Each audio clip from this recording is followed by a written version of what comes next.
दक्षिण चीन सागर में तनाव एक बार फिर खतरनाक स्तर पर पहुंच गया है।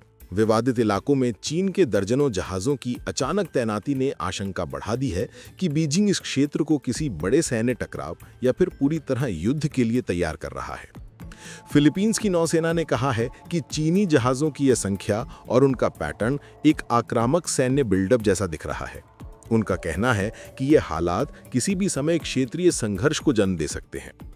सोमवार को लगभग 30 चीनी नेवी और कोस्ट गार्ड जहाज कई विवादित क्षेत्रों के आसपास देखे गए। फिलीपींस के मुताबिक चीन की दबाव बनाने वाली रणनीति अचानक और तेजी से बढ़ गई है। सबसे ज्यादा गतिविधि स्कारबोरो शोल में दिखाई दी, जहां 4 चीनी युद्धपोत और 8 कोस्ट गार्ड जहाज तैनात मिले। ये इलाका फिलीपींस के अपने एक्सक्लूसिव इकोनॉमिक जोन में आता है, लेकिन 2012 में चीन ने यहां नियंत्रण हासिल कर लिया था। अब चीन लगातार फिलीपींस को यहां प्रवेश करने से रोकता है। इसके अलावा चीनी जहाज सेकेंड थॉमस शोल और थिटू आइलैंड के पास भी जुटे हुए हैं, जहां फिलीपींस के सैनिक अपने छोटे छोटे आउटपोस्ट चलाते हैं। हाल के दिनों में यहां चीन द्वारा किए जा रहे उत्पीड़न और रोक टोक में तेजी आई है।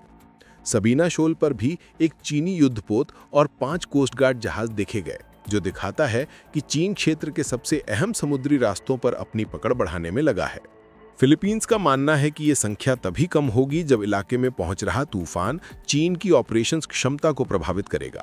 लेकिन अधिकारियों का कहना है ये दिखाता है कि चीन समुद्र में दबदबा बढ़ाने की अपनी मुहिम से पीछे नहीं हट रहा। फिलीपींस कोस्ट गार्ड ने स्कारबोरो के पास 2 बड़े चीनी गश्ती जहाजों का पीछा किया और लगातार रेडियो पर चेतावनियां जारी की। उन्होंने चीन पर समुद्री कानूनों का उल्लंघन करने का आरोप लगाया और याद दिलाया कि 2016 के अंतर्राष्ट्रीय ट्राइब्यूनल ने चीन के 9 डैश लाइन दावे को खारिज कर दिया था। फिर भी चीन अपनी गतिविधियां जारी रखे हुए है। वह समय समय पर नौसेना और कोस्ट गार्ड के बड़े बेड़ों को तैनात कर रहा है और ऐसे दावे कर रहा है जो कई आसियान देशों के अधिकार क्षेत्र से टकराते हैं।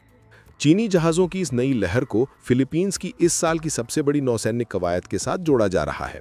इस ड्रिल में आधुनिक युद्धपोतों और FA-50 लड़ाकू विमानों ने हिस्सा लिया।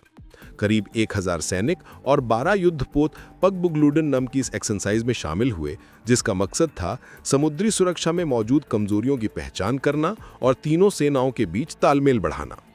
इस ड्रिल में एंटी सरफेस, एंटी सब सरफेस, एंटी एयर और इलेक्ट्रॉनिक वॉरफेयर जैसी क्षमताओं पर जोर दिया गया, ताकि बढ़ते तनाव के बीच फिलीपींस अपनी तैयारियों को मजबूत कर सके। दक्षिण चीन सागर पहले ही एशिया का सबसे बड़ा फ्लैश पॉइंट माना जाता है और चीन की हालिया गतिविधियों के बाद यह संकट और गहरा होता दिख रहा है।